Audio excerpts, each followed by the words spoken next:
వెంటనే door open చేస్తే చందు బతికే అవకాశాలు ఏమైనా ఉంటున్నాయా? డోర్ తీస్తే బతికి ఉండేవాడు, ఏమైనా తెలిసేవాళ్ళు. విలనిజం ఎవరైనా కావాలంటే సీరియల్ పరంగా అతన్నే మోస్ట్గా చూస్ చేస్తాం జరుగుతుంది. సో అలాంటి విలనిజమే ఉంటుందా బయట కూడా? బయట కూడా చేస్తాడు భార్య మీదే చేస్తాడు ఎక్కువ మట్టుకి. వాళ్ళిద్దరికి అఫీషియల్గా మ్యారేజ్ అయిందని చెప్పి కూడా ప్రతి ఒక్కరికి తెలుసు. సో ప్రతి ఒక్కరికి ఏదో ఫొటోస్ పంపించారని చెప్పినాం. అలాంటివి మీకేమైనా వచ్చాయా? ఆమె డైరెక్ట్ చెప్పడం జరిగింది, పవిత్ర మేము పెళ్లి చేసుకున్న అంకుల్ గారు మేము మాకు చెప్పడం జరిగింది. మీ ఏజ్ ఎక్కడ, అతని ఏజ్ ఎక్కడ, మేము మా కొడుకును మందలించారు చాలాసేపు. అది డాడీ నా ఇష్టం, మీరేమైనా పెడతారా, మీరేమైనా చూస్తారా, మాకేమైనా ఇస్తారా అని చెప్పి ఉల్టా మా మీద ఎగబడడం జరిగింది మా కొడుకు. ఇప్పుడు వీళ్ళ వైఫ్ శిల్ప గారు ఏమన్నా పెట్టాలా? ఆమె కూడా చెప్పింది, కొట్టేవాడు, తాగికొచ్చి తిట్టేవాడు, కొట్టేవాడు, చాలా హింసలు పెట్టేవాడు. నమస్తే, వెల్కమ్ టు క్యూబ్ టీవీ. నేను మీ యాంకర్ అని. సో గత 2 రోజుల క్రితం చూసుకుంటే సీరియల్ నటుడు చందు ఆత్మహత్య చేసుకునే విషయం మనందరికీ తెలిసిందే. కానీ కొన్ని ట్విస్ట్లు అయితే అందులో కనిపిస్తున్నాయి. ఎందుకంటే వాళ్ళ ఫాదర్ మాటలో కూడా అయినా తను హ్యాంగ్ చేసుకున్న కింద కూడా ఒక బట్టతో కూడా తన కాలికి కట్టేశారంటూ కూడా ఆ తండ్రి ఆవేదన అయితే మనం చూస్తున్నాము. సో మొత్తం ఈ ఎపిసోడ్కి సంబంధించి కూడా చందు ఆత్మహత్య తర్వాత ఏదైతే అంత్యక్రియలు పూర్తయిన ఆ సందర్భాలలో కూడా ఆ తండ్రి తన ఆవేదనని, తన కొడుకుని కోల్పోయిన ఒక ఆవేదనలో ఆ తండ్రి చాలా బాధలో ఉన్నారు. కానీ ఇంటర్వ్యూ చేసే టైం అయితే ఇది కాదు. కానీ కొన్ని వాస్తవాలు తెలవాలి, ఎందుకంటే ఒక్కొక్క దాంట్లో ఒక్కొక్కలాగా బయటకు వస్తుంది. సో వాస్తవంగా అసలు ఏం జరిగింది, సో చందు అనే వ్యక్తి ఏదైతే నటుడు ఉన్నాడో, సో తను వాళ్ళ ఫ్యామిలీతో ఏ విధంగా ఉండేవాడు, సో వాళ్ళ వైఫ్తో ఏ విధంగా ఉండేవాడు, సో చాలా తను చనిపోకుండా ముందు కూడా ఒక ఇంటర్వ్యూలో చెప్పడం జరిగింది. సో ప్లీజ్ నెగిటివ్ చేయకండి, అది కాదు అని చెప్పి కూడా. సో ఆల్రెడీ చందుకి పెళ్ళైన విషయం మనందరికీ తెలిసిందే. ఒక కొడుకు, ఒక కూతురు కూడా, చిన్న పిల్లలు, పాపం ఆ పిల్లలను చూస్తుంటే కూడా వాస్తవంగా చెప్పాలంటే చూడొచ్చు అంతిమ యాత్రలో కూడా వాళ్ళ బ్రదరు, వాళ్ళ మదరు, సో ఆ కన్నా తండ్రిదండ్రుల ఆవేదన, కన్న వాళ్ళ ఆవేదన ఎవరు ఆపలేని, ఎవరు తీర్చలేనిది అనమాట. సో చాలా మంచిగా ఉండే వ్యక్తి, ఒక 6-7 feet హైట్, మంచి బాడీతో ఉండే వ్యక్తి. సో సడన్గా ఇలా చేసుకోవడం అంటే ఒక క్వశ్చన్ మార్క్ అనే చెప్పుకోవచ్చు. కుటుంబ సభ్యులు తీవ్ర బాధలో ఉన్నారు. కానీ ఇంటర్వ్యూ చేసే టైం కాదు, కానీ వాస్తవాలు తెలవాలని చెప్పి కూడా నేను ఈరోజు యాక్టర్ చందు వాళ్ళ ఇంటికి రావడం జరిగింది. మనతో పాటు చందు వాళ్ళ ఫాదర్ చూడొచ్చు. సో తనతో మాట్లాడదాం, అసలు వాస్తవంగా ఏం జరిగింది, సో తెలుసుకునే ప్రయత్నం, క్లారిటీగా తెలుసుకుందాం. సో ప్రతి ఒక్కరికి ఈ ఇంటర్వ్యూ ద్వారా అసలు వాట్ ఈస్ చందు, సో ఎందుకు అలా చేశాడు, ఏంటి కుటుంబ సభ్యులకు సంబంధించి కూడా తెలుసుకుందాం. సో అంకుల్ నమస్తే uncle. So thank you uncle, మీరున్న బాధలో కూడా నాకు ఇంటర్వ్యూ ఇస్తున్నందుకు. ఓకే, సో చెప్పండి అంకుల్, నిన్న చూస్తే మాత్రం అంటే ఎంతున్నా ఎవరున్నా కన్నా కొడుకుని తీసుకురాలేరు, ఆ ఆవేదన తీరవలేనిది అనమాట. సో అంటే ఎలా ఉండేవాడు చందు మీతో? మాకు 5 సంవత్సరాల తర్వాత మా దగ్గర రావడం లేదు, భార్య పిల్లని చూడడం లేదు. కనీసం మాకు కలిసింది అతను 16వ తారీఖు రోజు, 17వ తారీఖు రోజు కలిశాడు. ఇంటికి వచ్చాడు, మా దగ్గరికి వచ్చాడు. ఏదో కొంచెం ప్రాబ్లమ్స్ ఉండే 10 మంది సమక్షంలో కూర్చోబెట్టి మాట్లాడడం జరిగింది. అని అన్నాడు, డాడీ నేను పవిత్ర జరం దగ్గరికి పోతా, నేను ఉండలేను, బ్రతకలేను, నాకు 2 రోజులు అవకాశం దొరికింది, 2 రోజుల తర్వాత నేను ఉండడం లేదు, నేను వెళ్ళిపోతున్నా, నా భార్య పిల్లల్ని మీ పిల్లలాగా చూసుకోమని చెప్పడం జరిగింది. నేను అలాగ వాగ్దానం చేసిన తర్వాత నేను మళ్ళీ బెదిరించా, ఏంద్రా ఏం మాట్లాడుతున్నావు అవన్నీ అటువంటి విషయాలు మాట్లాడేస్తా కావు కదా, నేను ఉట్టిగానే అన్నా, నేను ఉట్టిగానే అన్నా అని అన్నాడు. మళ్ళీ 10 మంది పెద్దల సమక్షంలో చెప్పిన పెద్దలు కూడా కోప్పాడారు. ఎందుకు అలా చేయొద్దు చంద్రకాంత్, అట్లా చేయొద్దు అంటే ఎందుకు అనుకుంటా, లేదు నేనేమి అంత పిరికానా, నేను అంత స్ట్రాంగ్ మనిషి, నేను ఎందుకు చేసుకుంటా అని చెప్పాడు జరిగింది. తర్వాత రోజు మళ్ళీ 17వ తారీఖు పొద్దున వచ్చాడు. వచ్చిన తర్వాత చెల్లితో మాట్లాడాడు. ఏడిపోతున్నాడు అన్న అంటే, ఇట్లా మన కారు డ్యామేజ్ అయింది కదా, దానికి ఇన్సూరెన్స్ కాగితాలు తీసుకురావాలి, పేపర్ తీసుకురావాలి, డబ్బులు తెచ్చుకోవాలి అని చెప్పి పోవడం 9:45 ఉదయం జరిగింది సార్. ఆ జరిగిన తర్వాత 9:45 నుంచి ఇక్కడ నుంచి తన ఫ్లాట్కి వెళ్ళాడు. తన ఫ్లాట్కి వెళ్తే వాచ్మెన్ నాడు పిలిచిన తర్వాత తాళం చెయ్యి బాబు, తాళం చేశాను, నా డోర్ ఓపెన్ చేయండి. ఓపెన్ చేశాడు అతను. సార్ చందు సార్ నమస్కారం చెప్పి డోర్ ఓపెన్ చేసి, సార్ టిఫిన్ తేవాలా, కాఫీ తేవాలా, ఏమైనా తేవాలంటే లేదు అన్నీ చేసి వచ్చాను, అంత అవసరం ఉంటే నేను చెప్తాను చెప్పడం జరిగింది. అక్కడికి అతను పోయాడంట. ఇతను లోపలికి పోయి గుల్లం పెట్టుకున్నాడు. అక్కడికి చెప్పాడు అతను. తర్వాత మేము సాయంత్రం 3, 4, 5 వరకు ఏ ఇంటిమేషన్ లేదు. ఇంతమంది దోస్తులు అంతమందికి మేము ఫోన్లు చేయడం జరిగింది. ఎవరు రెస్పాన్స్ ఇస్తలేరు, ఎందుకంటే మా దగ్గర లేడు, మేము కూడా ఫోన్లు చేసిన ఎత్తుతలేడు చెప్పడం జరిగింది. మళ్ళీ సాయంత్రం 4 తర్వాత మా కోడలు గారు శిల్ప గారు ఏం చేశారు, 2-3 పిల్లల్ని పిలిపించి అక్కడికి ఫ్లాట్కి పంపడం జరిగింది.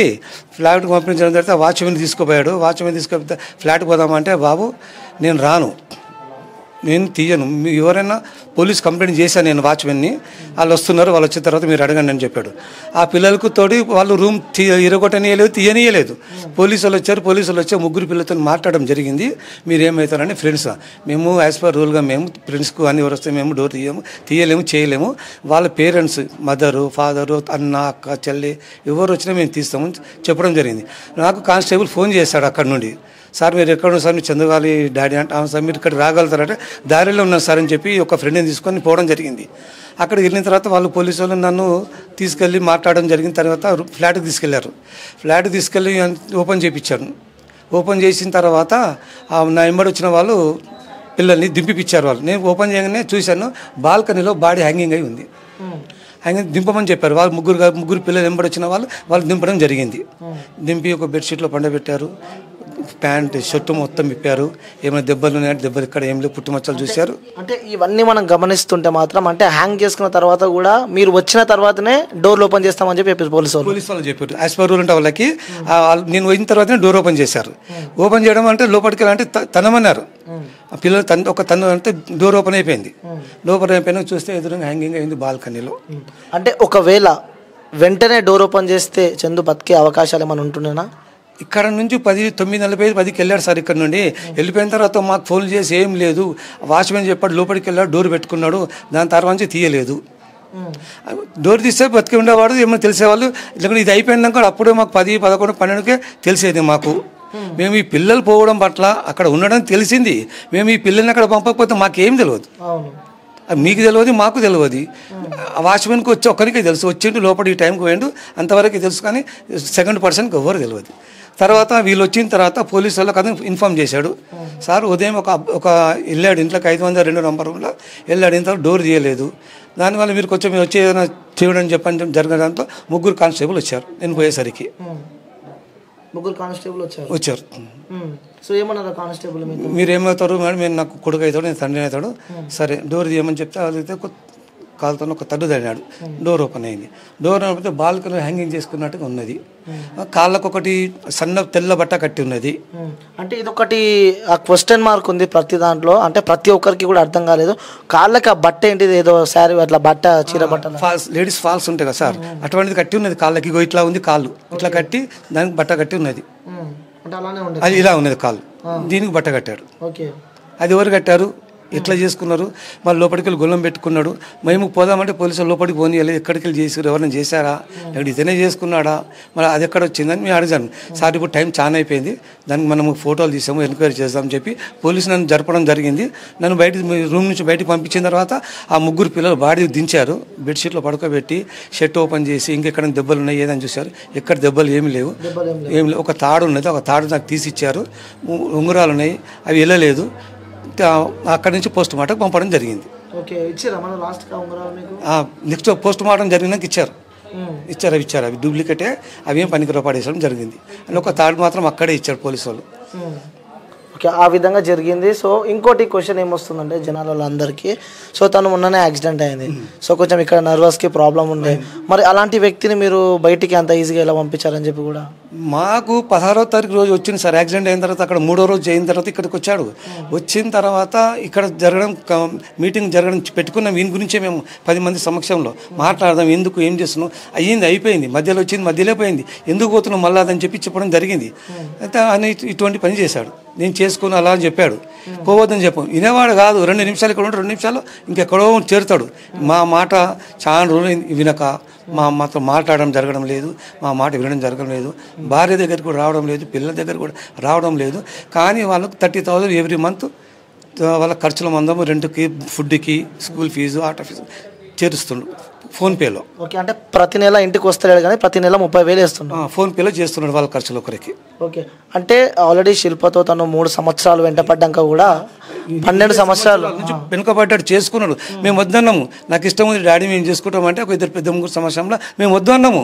మీరు వద్దంటే సరే నేను బయటికి వెళ్ళిపోతా అంటే సరే నువ్వు కాదుకున్న తర్వాత ఇక్కడ మొన్న ఒక సొసైటీ అయింది ఇట్లా సేమ్. ఒక అబ్బాయిని ప్రేమించిన తర్వాత నేను కూడా ఏమైనా చేసుకుంటాను మాకు భయంతో, సరే నీ ఇష్టం అని చెప్పి మంచిగా అందరి సమక్షంలో పెళ్లి జరిపించాం 100 మంది మధ్యలో. అంటే అమ్మాయి కూడా వేరే కులం అంట కదా? అవును సార్, మా అమ్మాయిది. ఓకే, మీదేది వాళ్ళ? ఓకే, అంటే ఇంట్లో ఒప్పించి మరి మేము ఇంట్లో ఒప్పించి మరి చేసినాం. చేసిన తర్వాత ఆమెతో ఉండాలి కదా. ఇద్దరు పిల్లల వరకు మంచిగా ఉన్నాడు. 390 సీరియల్ స్టార్ట్ అయింది, ఈ నువ్వు పోవడం జరిగింది సార్. జరిగిన తర్వాత ఆమె దాన్ని కొంచెం కొంచెం ఫ్రెండ్షిప్ పెరుగుతూ ఉంటే ఇక్కడ వరకు దారి తీసేది. ఆత్మహత్యలు ఇద్దరు చేసుకోవడం. అంటే ఆ అమ్మాయితో ప్రేమలో ఉన్నట్టు. అంటే ఇంకోటి ఏంటంటే సీరియల్ మొత్తంలో సీరియల్ ఆర్టిస్టులకు సంబంధించి కూడా సినీ పరంగా చూస్తే వాళ్ళిద్దరికి అఫీషియల్గా మ్యారేజ్ అయిందని చెప్పి కూడా ప్రతి ఒక్కరికి తెలుసు. సో ప్రతి ఒక్కరికి ఏదో ఫొటోస్ పంపించారని చెప్పినాం. అలాంటివి మీకేమైనా వచ్చాయా? మాకు మేము అడిగిన ఏంటిది రా ఇట్లా వచ్చిందంటే ఏంటంటే నేను చేసుకున్నాను. లేదు డాడీ నేను చేసుకోలేను.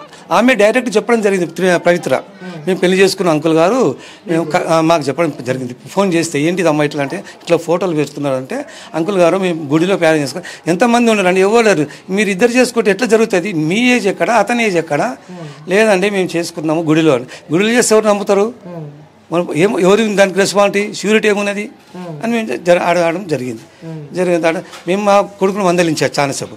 అది డాడీ నా ఇష్టం, మీరేమైనా పెడతారా, మీరేమైనా చూస్తారా, మాకేమైనా ఇస్తారా అని చెప్పి ఉల్టా మా మీద ఎగబడడం జరిగింది మా కొడుకు.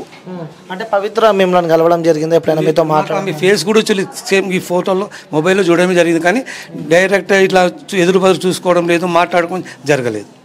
ఎన్ని సంవత్సరాలు అవుతుంది తను పవిత్ర? 390 సీరియల్ స్టార్ట్ అయినప్పటి నుండి. మరి అప్పుడు వీళ్ళ వైఫ్ శిల్ప గారు ఏమన్నా చెప్పి ఆమె కూడా చెప్పింది. కొట్టేవాడు, తాగికొచ్చి తిట్టేవాడు, కొట్టేవాడు, చాలా హింసలు పెట్టేవాడు. ఆఖరికి ఆమె తీసుకొచ్చింది ఉండు ఎక్కడైనా ఉండు, ఇక్కడ రాక ఇక ఉంటే ఎక్కడైనా ఉండు, ఇక్కడ ఎందుకు ఉంటే అక్కడ నిమ్మలంగా మంచిగా ఉండు, ఇక్కడ రాకు ఇక నువ్వు రావడము పోవడము 2 గంటల రాత్రి 3 గంటల రాత్రి రావడం ఏంటి, కొట్టడం ఏంటి, తాగడం ఏంటి, తినడం ఏంటి అనేసి. అంటే వాళ్ళు కూడా మీతో పాటు ఉండేవాళ్ళ? ఎవరు వాళ్ళు ఇక్కడ బ్యాక్ సైడ్ రెంట్కునేవారు. వాళ్ళు మేము బ్యాక్ సైడ్ రెంట్కుంటేవారు ఇంట్లో. సో మీతో వచ్చి చెప్పడం జరిగిందా శిల్ప ఎప్పుడైనా ఇట్లా ఎప్పుడు ఇబ్బంది పెడుతుంటాడు టార్చర్? ఈమె మాకు దగ్గరకు వచ్చి మీరు అడగరా, మీరు చేయరా అనేసి మాకు ఈమె చెప్పడం మాకు జరిగింది. అంటే మేము చేస్తాము అమ్మ, మేము చెప్పి మేము ముసలోళ్ళం అయినాము, మమ్మల్ని దున్య మాటలు తిట్టడం జరిగింది. ఆమె ఉంది, ఆమె కూడా ఏం చేసేది ఆఖరి కన్నా మొన్న కూడా 6 ఉండు అక్కడనే ఉండు, మళ్ళీ ఇక్కడ ఎందుకు వస్తున్నావు, ఎక్కడ ఒక చోటు ఉంటే మాకు కూడా మంచిగానే ఉంటుంది, నీకు మంచిది వాళ్ళకు మంచిది అందరికీ మంచిది అని మేము చెప్పడం జరిగింది. అంటే ఒక కొడుకు ఎదిగితే ఆ తండ్రికి చాలా సంతోషం ఉంటుంది. సో ఒక చెట్టంత ఎదిగిన కొడుకు, ఒక సిరీ ఇండస్ట్రీలో సో మంచి పేరున్న వ్యక్తి, సో విలనిజం ఎవరైనా కావాలంటే సీరియల్ పరంగా అతన్నే మోస్ట్గా చూస్ చేసుకోవడం జరుగుతుంది. సో అలాంటి వ్యక్తికి మీరు ఒక తండ్రిలా ఉన్నారు. సో అలాంటి విలనిజమే ఉంటుందా బయట కూడా? బయట కూడా చేస్తాడు భార్య మీదే చేస్తాడు ఎక్కువ మట్టుకి. చాలా తాగేసి వచ్చి కొట్టడము, తిట్టడము, మాట్లాడడం. ఓకే, మాకు దయచేసి మీరు మీ ఛానల్ వాళ్ళు కానీ ఎవరికైనా చెప్పుకోవడం జరుగుతుంది 2 రోజుల నుంచి. ఆ పిల్లలకి ఏదైనా సాయం చేయమని కోరుతున్నాము. చాలా పేదరికం ఉన్నారు, తినడానికి డబ్బులు లేవు, ఇంటి రెంట్ కట్టుకోవాలా, మెయింటైన్ చేయాలంటే ఎక్కడ చేస్తుంది ఒక ఆడది? అంటే పిల్లల దగ్గర డబ్బులు లేవు, సాయం కోరుతున్నా అని చెప్పారు. మరి మనము చందును చూస్తే కనుక తన కార్లు కానీ, తన వే ఆఫ్ డ్రెస్సింగ్ మొత్తం గోల్డ్ వేసుకోవడం కానీ, సో ఇవన్నీ చూస్తుంటే కూడా ఎలాంటి సంపదన ఎలా నమ్ముతారు అనుకుంటున్నారు జనాలు? జనాలు మాకు ఇస్తున్నారని చెప్తున్నారు. మదర్ ప్రామిస్, గాడ్ ప్రామిస్ చెప్తాను. మాకు ఒక 10 రూపాయలు భార్య కానీ పిల్లలకు కానీ అయ్యా మాకు ఇది తిను ఇది చేసుకో అని చెప్పి మంచిగున్నారని చెప్పడం కూడా జరగలేదు ఇంతవరకు. 5 సంవత్సరాలు ఆమె పరిచయం అయినప్పటి నుండి. ఏదంటే ఖర్చు మాత్రం వాళ్ళకు కుటుంబానికి అయితే ఇస్తున్నాడు, ఇంటి రెంటు, ఫుడ్కి. అంటే ఎట్లా అనిపిస్తుంది అంకుల్ మీకు? అంటే చెట్టంతా పెరిగిన కొడుకు మిమ్మల్ని మాకు చాలా బాధ ఉంది. మీకు చూసుకుంటా కనీసం మమ్మల్ని 5 సంవత్సరాల నుంచి రారు. మీకు కూడా అమౌంట్ మాకు 10 పైసలు ఇవ్వరు. మరి ఎట్లా మా బాధ మేము బతుకు మీద రోజు 100-200 చేసుకుంటాం, తింటాము, బ్రతుకుతాం. అది చిన్న ఇల్లు, మాకు సొంతం ఇల్లు, అది ఇల్లు బాధకు లేదు. 100-200 చేసుకున్నాం, బతకగలుగుతాం ఇద్దరం భార్య భర్తలం. అంటే ఒక కొడుకు పెంచితే ఆ కన్న తల్లిదండ్రులకి ఉపయోగపడతాడు అని చెప్పి అనుకుంటారు. ఏం లేదు అతను మాకు చేయడం లేదు, మాకేమి ఇవ్వడం లేదు. ఓకే, మాకు ఏదైనా ఒకటి సాయం చేయండి. సో ఆర్థిక సాయం పిల్లలకు మాకొద్దు, తన పిల్లలకే. అంటే ఎలాంటి సాయం కోరుకుంటున్నారు? వాళ్ళకి ఏదైనా ఆర్థిక పరంగా ఏదైనా సాయం చేసినా పర్వాలేదు పిల్లలకి. సరే, మన వ్యూవర్స్కి కానీ జనాలకు మనకి చూస్తూ ఉంటారు ఈ ఇంటర్వ్యూ. సో వాళ్ళకి జనాలకు మీరు చెప్పాలంటే ఏం చెప్తారు? మేము వాళ్ళ పరిస్థితి చూసిన మేము ఉన్నంత వరకు మేము చూసుకుంటామని చెప్తున్నాం. మా కూతురులాగా మా పిల్లలాగా నేను చూసుకుంటాను. అంటే ఇలా ఇప్పుడు కూడా మీరు అంటే ఏజ్ వచ్చేసింది మీది కూడా, మా ఏజ్ ఎంతవరకు ఉందో మాకు ఒంట్లో ప్రాణం ఉన్నంతవరకు చేస్తాం. అయిపోయిన తర్వాత అందుకే మాకు ఆర్థిక పరంగా ఏదైనా పిల్లలకు సాయం చేయమని కోరుతున్నాం. అంటే ఆ శిల్ప గారికి కూడా చందు ఏం ఇవ్వడం జరగలేదు? ఏం లేదండి, పిల్లల కోసం ఏం లేదు సార్. అది మాకు చెప్పడమే లేదు అక్కలు. ఇది ఉన్నది డాడీ, ఇది ఉన్నది మమ్మీ, ఇది ఉన్నది శిల్ప అని చెప్పడం లేదు. ఏమనిపిస్తుంటుంది మీ కొడుకుని చూస్తుంటే? మాకైతే మస్తు బాధ అనిపిస్తుంది. ఇష్టం వచ్చినట్టు తిడతాడు, చేస్తాడు మమ్మల్ని కూడా. అంటే మేము మీకు సాయం చేస్తున్నాము, మీ మీద దిక్కే మాట్లాడుతారు అనేసి. అంటే ఫస్ట్ వాళ్ళు ఎందుకు అట్లా విడిపోవడం జరిగిందంటే? ఎవరు? చందు శిల్ప. చందు శిల్ప అంటే 500 ఫెస్టివల్స్ అక్కడ 390 సీరియల్ స్టార్ట్ అయినప్పుడు అక్కడ మెల్లగా ఫ్రెండ్స్ అయిపోయారు. ఫ్రెండ్స్ అయిన తర్వాత వాళ్ళు లివింగ్ రిలేషన్ వరకు వచ్చారు. ఆఖరికి మ్యారేజ్ కూడా చేసుకున్నాను చెప్పడం జరిగింది. ఏమనిపిస్తుంటుంది మీ కొడుకుని చూస్తుంది? మాకు చాలా బాధ అనిపిస్తుంది అండి, చాలా బాధ. చెప్పుకోలేనంత బాధ మాకు. 3 నుంచి తిండి లేదు, నీళ్ళు లేవు, స్థాయి లేదు. అంటే ప్రతి నెల వేసే వ్యక్తి ఇప్పుడు ఇప్పటి నుంచి వేసే వ్యక్తులు ఎవరు లేరు. ఒకవేళ వేసినా కూడా నెల వేస్తారు, సంవత్సరం వేస్తారు, 2 సంవత్సరాలు వేస్తారు. సేమ్ ఆలోచిస్తున్నారు నెక్స్ట్ స్టెప్ ఏం చేయడం మాకు ఏం లేదు సార్. మా వల్ల ఏమవుతుంది, మాకు పిల్లలకు న్యాయం కావాలి. చిన్నపిల్లలకు న్యాయం కావాలి సార్. చిన్నపిల్లలకు న్యాయం కావాలి కోరుకుంటున్నాం. అంతే. Thank you so much. So viewers చూడొచ్చు, ఎందుకంటే ఒక కొడుకుని కోల్పోయిన ఆవేదనలో కన్నా తల్లిదండ్రులు ఉన్నారనమాట. సో మాకు ఏమొద్దు, ఉన్న రోజులు మేము బతుకుతాము, కానీ ఆ పిల్లలు ఏదైతే చందుకి 2 పిల్లలు ఉన్నారో, చిన్న పిల్లలు, వాళ్ళకి ఆర్థిక సహాయం చేయండి అని చెప్పి కూడా తండ్రి అయితే కోరుకుంటున్నారు. సో చూసే ప్రతి ఒక్కరు ఎంతో అంత మీకు తోచినంత సహాయం చేస్తారని చెప్పి కూడా మనస్ఫూర్తిగా కోరుకుంటున్నా. సో కెమెరామ్యాన్ విష్ణుతో అనిల్, హైదరాబాద్, సికింద్రాబాద్.